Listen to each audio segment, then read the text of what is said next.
Elen, Sila, Lumen, Omen Tielvo. Today I bring to you the history of Gondor's navy. The Dunedain of Numenor were great seafarers who built impressive vessels to sail upon the seas. When Numenor was drowned, the surviving faithful established Gondor in the south and Arnor in the north. Despite Gondor being in countless wars in its early years, no navy was established, for their enemies came only by land.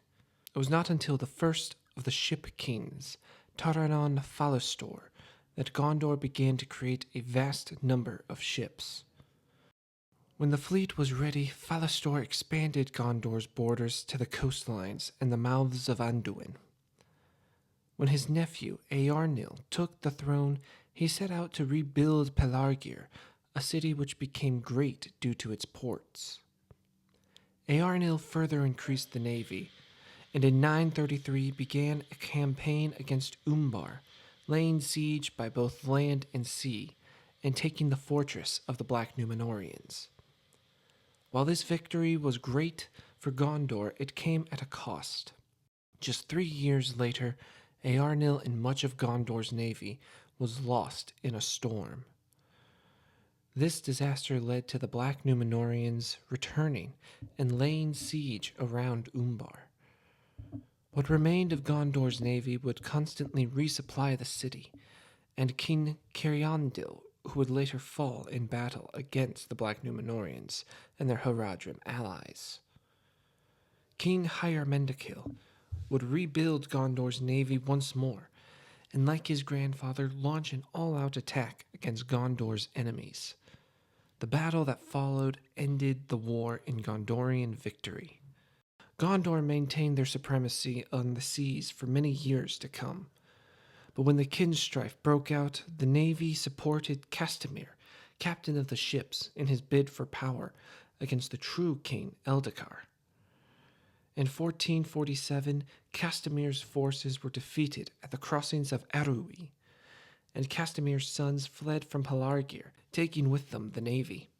With this, Gondor's supremacy of the sea was greatly challenged, as the coastlands had no naval protection from the now corsairs of Umbar. From then until the return of the king, Gondor and Umbar would battle for domination of the sea.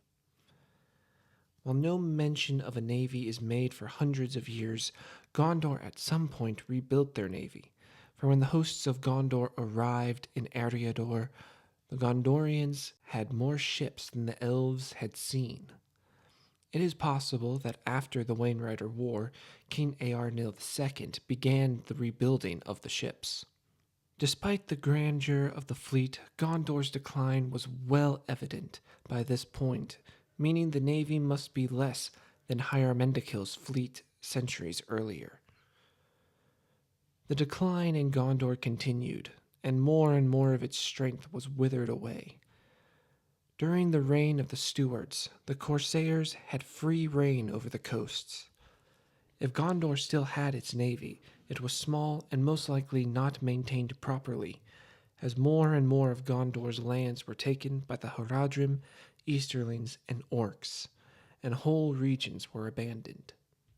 The final mention of a navy comes during the rule of Ecthelion the Steward, when one of his advisors, Thorongil, who was actually Aragorn, took a small fleet of ships and attacked the Corsairs at Umbar, burning their ships. If this was indeed the entirety of Gondor's navy, then it had greatly declined throughout the years. Even this small fleet seems to have been abandoned by the War of the Ring, for no mention is made of the ships of Gondor doing battle with the Corsairs. In the aftermath of the War of the Ring, it is likely that King Elessar restored the fleet to some degree in the years after the Fourth Age began. And that ends the history of Gondor's navy. Thank you all for watching. I hope you all enjoyed. As always, feel free to like and subscribe for more content. Please let me know how I can better improve these videos.